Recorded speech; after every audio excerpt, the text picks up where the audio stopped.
Good morning and welcome to Life and Style. This is our favorite segment of books and blogs. Thank you to everybody who watches this segment. Such a great surprise a couple of weeks ago when we did the Thanksgiving edition. And all of you wanted all the books we could give. So that is a really, really positive feedback from everyone. Today we're here at the Soroba Stanley and so honored to have with us our first foreign guest. Thank you to Mr. Tony Muchama, whom we had a couple of weeks ago. That is Smita Smitten. And he referred this gentleman to us. Today I'm going to have my English in order because he's a professor of English and literature and post-colonial studies. So very interesting, very different from what you've had before, but incredibly inspiring. Welcome to the show, Shaul, right? I got that right. Perfect, thank you. Shaul Basi. And welcome to Nairobi. I know this is not your first time anyway. Not my first time, no. Yeah. I lived in Nairobi for 8 months in 2012, and that's where I met a lot of wonderful people, including Tony. Tony. And the 8 months that you lived here, you were lecturing at the University of Nairobi. Actually, yes, I gave a couple of lectures, but the main reason why I was here is because I became the father of a Kenyan boy. Oh, tell us about that. You have a Kenyan son. I have a Kenyan son, Samuel Peter Kariuki Basi. He even has a Kenyan name. Samuel is also a name that you find in Italy, so it's a perfect name to have and work in both cultures, in both places. Yeah. Well, the short version is that some years ago, my wife and I decided to adopt a child, and then when we had to decide where to go, we decided to go to Kenya, and we fell in love with the place, and so now we feel that we're Kenyans in some way. And a little boy.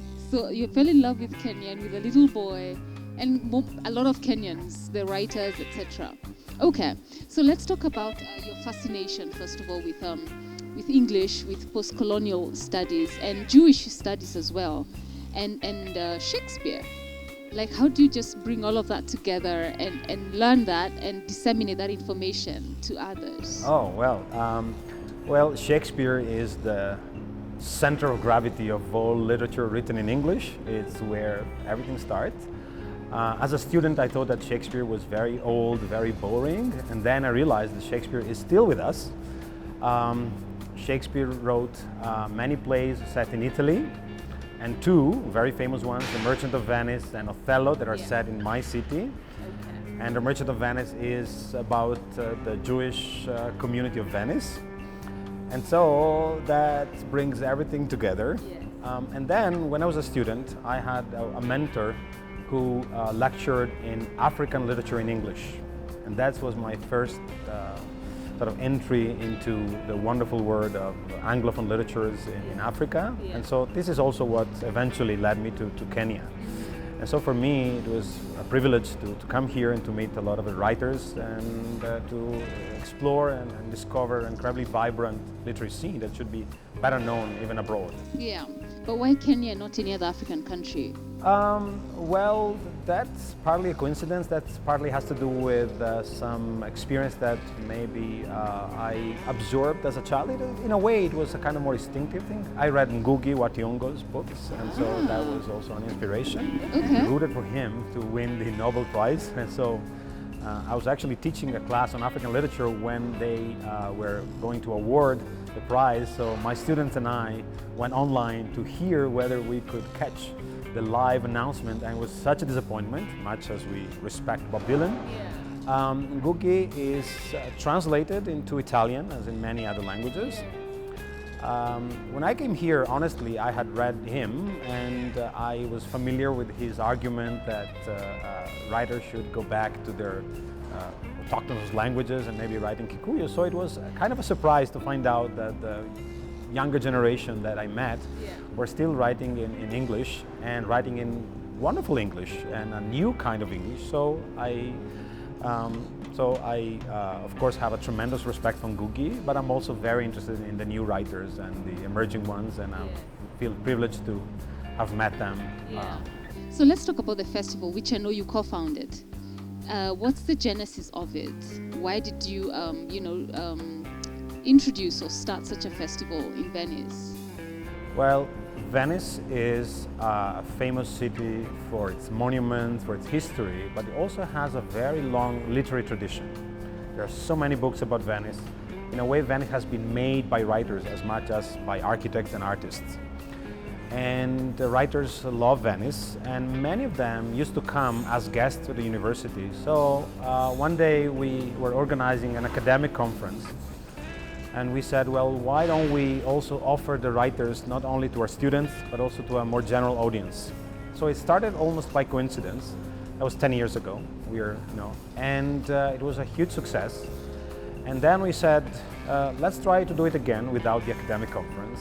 And unsurprisingly, the writers were very happy to come, also because my university, Ca' Foscari, has a very distinguished tradition of teaching, translating, to some way discovering writers. So the writers feel that not only do they get to stay in a beautiful place like Venice, they also find people who have read them, who have taught them, and it's very special for them because there are so many literary festivals in the world. Yeah. And a lot of them are more or less the same. They go there, it's beautiful, but they get asked always the same questions. Here they find very committed readers, and so that's important. Yeah. So your passion as a writer obviously stemmed from you loving reading, right? So as a young person, I'm assuming, what brought that about? Is there anything in your background that, nurtured this love for the written and the spoken word? Well, I'm Jewish. I come from a Jewish community, and in the Jewish tradition, learning is perhaps the most important thing. To some extent, even more than believing or praying, learning is really the center. I mean, they almost go together. Education? Education is really. So the main act of the Jewish religion is to read together the Bible every Saturday.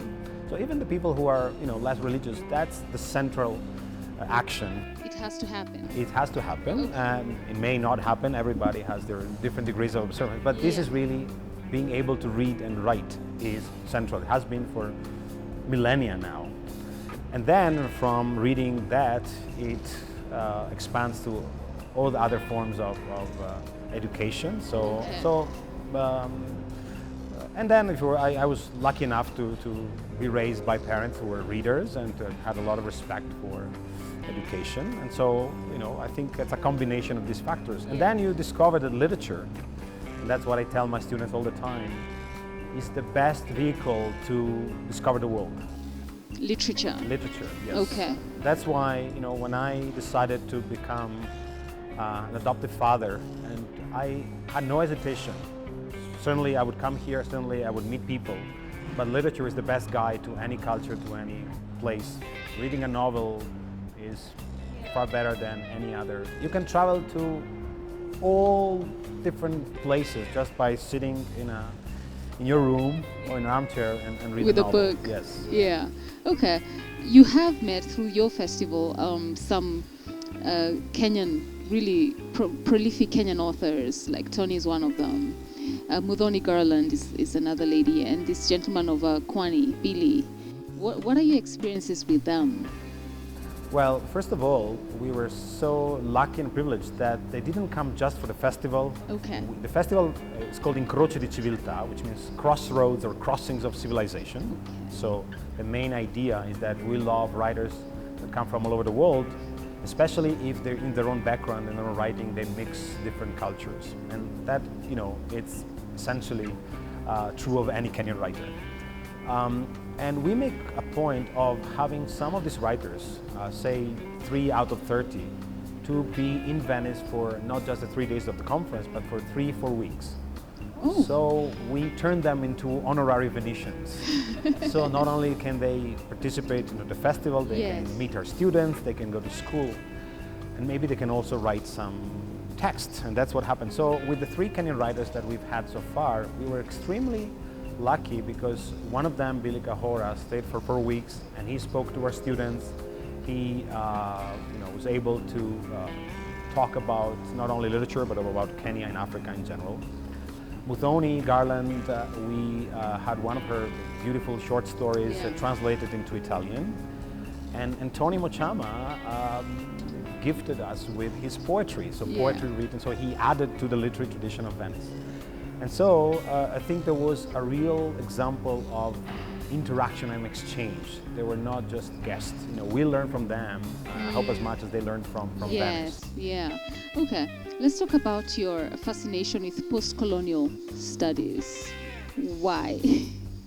Well, as I said before, as a student, I didn't know much about English literature other than the classic one written by British authors. And then I was, just by chance, I went to a lecture by an Italian professor who had been to Africa in the 70s. And first day of class, he came with a poem written by a South African poet, Stephen Gray, that had been faxed to him. This was the pre-internet days. And all of a sudden, I discovered that literature could be really contemporary. And that literature, the literature that interested me, was not the one written in Britain or in the United States, but I discovered all the beautiful literature written in English in places such as India and the Caribbean and Africa. So whether one likes the post-colonial label or not, the point is that English literature now is a global phenomenon. And so again, it gives you first-hand knowledge of different cultures, and so it's a love story that continues. Your publications, I mean, you have so many of them, like incredibly many. I was going through your profile, I said, wow, okay, we can't even like hone in on one. But one really excited me, and that's Shakespeare's Italy and Italy's Shakespeare. I like the sound of that. Maybe you could talk to us a little bit about that particular one. I'm actually happy with this book. This is my latest book. It's a book about the relationship between Italy and Shakespeare. Roughly 1/3 of Shakespeare's plays are set in Italy. Some in ancient Rome, Julius Caesar's Antony and Cleopatra. Some in other northern cities like Verona. Romeo and Juliet is, of course, the best known one. And the two Venetian ones that are very dear to me, because they are the one that connect me to my Jewish heritage, the Merchant of Venice, and the other one to Africa, because Othello, the Moor of Venice, is perhaps the most famous African character in the whole of Western literature. And the book is not just about the text, but it's about how these plays have been reinvented over history in different places. So Merchant of Venice that goes on stage today is something that Shakespeare would not recognize. So it's as if Shakespeare is brought up to date every time it is put on stage and staged in different languages. So, this book is an exploration of a long story of translations, adaptations, and the most perhaps surprising one is the one where in the city of Verona, where Romeo and Juliet are set, the city of Verona decided to create Juliet's balcony, where she famously talks to Romeo. That didn't exist in history, but that's how reality imitated fiction. So they said everybody comes to Verona because they want to see Juliet's balcony. There's no Juliet's balcony. Let's invent Juliet's balcony. And so they took a balcony and put it on the facade of a palazzo. That's how influential Shakespeare is. Yeah, but do you think Shakespeare is influential or relevant in post-colonial Kenya? That I don't know. I think that Shakespeare is kind of everywhere in English literature. The language, he's done so much for the language. And I'm sure that even if not directly, I'm sure that he's there. He must be there. I mean, he's unavoidable. He's unavoidable. So you think he's there in every little part of our lives? There's something Shakespearean about. Oh, absolutely. It's like he's as cultural DNA, and so even if he doesn't show, and it's there. And I think he's also shown how the English language. He himself is credited with inventing so many new words in the English language. The important thing is that he showed how English is an incredible, supple and flexible language. And so when I read Kenyan writers, I see the same kind of effort to introduce a lot of words that come from other Kenyan languages and to twist the sentences. And so this is really how you can incorporate always new bits of culture in language. Okay. What is it like living in Venice? For most people, we see it on a postcard, when you're sent a postcard over Christmas or whichever holiday, and you actually live there. I actually lived there. It was natural for me to grow up in a city without cars, with the houses that are, typically 1,000 years old. The apartment where I live is 1,000 years old. Like for real? It's really, then when you grow up, you start realizing that it's not that normal. And when I get stuck in Nairobi traffic, I think, this is not like Venice. We have pedestrian traffic, so Wait, there are no cars there there? are no cars. It's a city where the main streets are canals, so you move on a boat. Its public transport is on water, so that's how you go to school. serious? Yes. But the most important thing is that we walk everywhere. So Venice is a beautiful city because by walking everywhere, you interact with people all the time. It's always, there's a writer that's called it the democracy of feet, something that you don't see in most cities. What is happening now is unfortunately that the whole city is in a way depends on tourism. Tourism is the main contribution to the city, but it's also somehow killing it. Okay. Pushing residents out of the city is making rent too expensive because it's more profitable. So what we're doing with writers at the university, the Literary Festival, is also a way of saying we do not need more and more tourists. We need better visitors. And so the writers that we invite, the students that we hope can come to study in Venice, are people that can make the city remain a real city. And it's so important to preserve Venice as a city. It's a world heritage. Yeah. And so I think that, and I hope that, Venice can be not just the postcard image that is promoted everywhere. There are traces of Venice everywhere. But it can also remain a real city with a real community that is made of the interaction between those of us who live there and also the who come as tourists. But again, there are different types of tourists. There are the tourists who come for a few hours, and they are actually really damaging the city because they don't bring much. Okay. Then there are the tourists that come for a few days and they use the city as tourists, and we respect them, we're grateful to them. But the real people we need are the ones who come as students for a semester or for a few years, and our university is really looking for international students. And the artists who come and the writers who come and write about it and promote a more or a less stereotypical vision of the place. So who looks through your books? Because as a professor of English, and you've been an educator all your life, so I would imagine you do not need your books to, the usual manuscript, send it to an editor because you know everything. You always need readers. I didn't have an editor as such, but I certainly had friends and colleagues who really read, and so there's a long list of acknowledgements at the beginning of the book, which is really everyone who read it. It's real gratitude for those who invited me to conferences and to symposia. It's always part of a discussion. It's part of a conversation. Yeah. Writing a book or this type of book is never sort of simply an isolated act of writing. It's part of a more dialectical and collaborative. Yes. Yeah. And how do you market your book? How do you let people know that your books exist?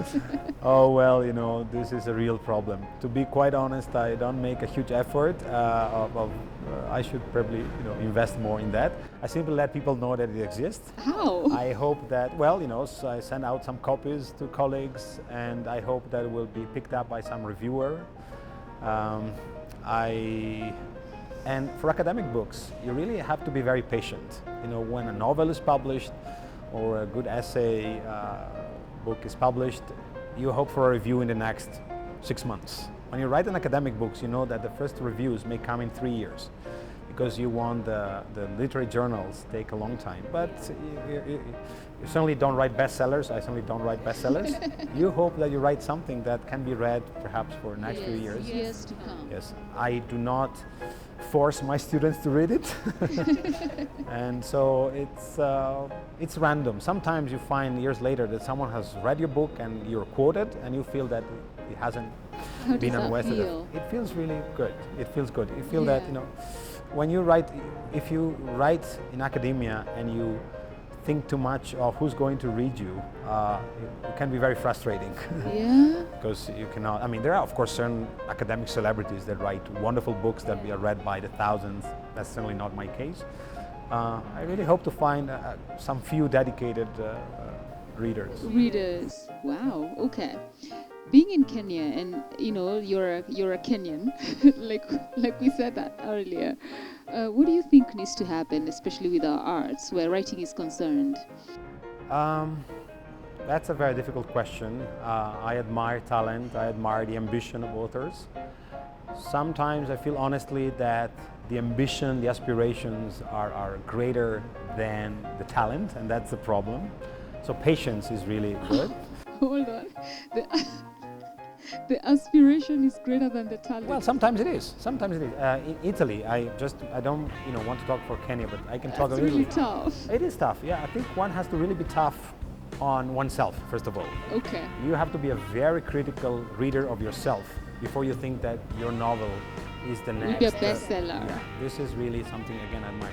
I think the writers are such an important presence in any society. A society without writers would be a nightmare. As I said, I think that books and fiction is perhaps the best guide to any culture, any civilization. Every time I travel to a different place, the first thing I do, I read the novel if I haven't read it before. As I said, Kenyan books were my first sort of guide and compass to the world of my son. So of course one has to be very patient, very critical, certainly listen to friends and to find generous mentors. But mostly read and read as many books from as many different places. I think one risk is always to be a little bit provincial. There are so many writers in Italy that they think that literature starts and ends in Europe or perhaps in the States, and they know very little about literature written in other countries. I think it's very important that they're aware there are wonderful literatures written in languages other than the English or French. So translation is so important. And what I like is, in particular, is the writers who know how to look into their own background and maybe across the generations. So I'm particularly fond of writers who are not just about their own lifespan, but also are sort of capable of writing some sort of family histories, family saga that puts their own existence in perspective. But other than that, I'm not a literary agent. I'm not editor. Someone who reads books that are ready-made. So, patience perhaps is and modesty. I think Patience and modesty. My last question to you would be: in a city that has so many writers, Venice, how do you maintain your competitive edge? Well, first of all. The great writers that made Venice a literary myth are perhaps in the past, but with my university, with our literary festival, we made a point of inviting new writers to write about Venice. And we advised them not to take Venice for granted, because Venice, having been represented so many times, it's so easy to lapse into cliches. You talk and you do the literary equivalent of the postcard. You write about romance, you write about the gondolas. So I was particularly happy when Tony Mochama came, he wrote his poetry. So we try to have writers find a particular angle. So for instance, there is a very interesting African subtext in the city. And so we point to the writers to that subtext and so let them ask to reimagine the place. This year, it was the 500th anniversary of the Venice ghetto, the Jewish ghetto, which is the place where the word ghetto itself was invented. Is it? So that's a word that originates in Venice and then has become ghetto, yes, and that has become a global metaphor. So in the last 3 years, we've invited 20-something writers to reimagine the ghetto from a contemporary perspective. So this is a good example how we want to keep the literary myth alive. And then we ask writers to interact with the students. We have this program called Ca' Foscari International College, where we have students from all over the world. And actually, if I may invite Kenyan students to apply, because it's also sort of free. How can they apply? Well, if they go to the website of the Google Ca' Foscari International College, they will find there are programs entirely taught in English that allow them to live for free in the city and to study in English language programs. And that's where we had our elite students meet the likes of Billy Kahora, and so the interaction between the writers. The writers who don't write well about Venice are those who don't talk to the people. They think they just admire the place and they think that everything can come from their inspiration. So when they interact with the local community and the international community, we have new stuff. And so investing in literature is also a way Yes. of helping the city. Wow.